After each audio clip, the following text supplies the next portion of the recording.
Mama, yung upuan mo. Hindi ko yun pinauupuan sa mga fake na tao.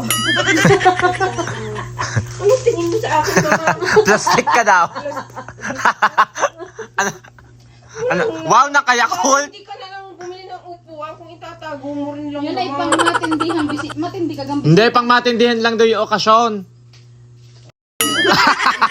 Sa birthday lang daw niya ulit lalabas, March 21. Taon pa. Sa pang matindihang bisita. Yun, eh kayo naman, mga buisita. Kaya hindi ko Ang upuan ko ibigasan na yun. Yun, siraan dryer. Siraan dryer. Ay, gayon lang pala makakapagpatayo. Wasakin ng mga gamit. Yung laki-laki ng tilapia. Shoutout po kay Princess Sarah na magsasauli ng libro. Ang laki ng tilapia. Ay, doon ako po sa dryer ko. Tingnan, siga nga ho, ayaw pang ipaglalabas ang upuan. Tingnan nyo kung saan nakaupo. Tingnan niyo, oh. Sa bigasan. Sinira pa ang bigasan ko. Buti na lang may isa pa dito.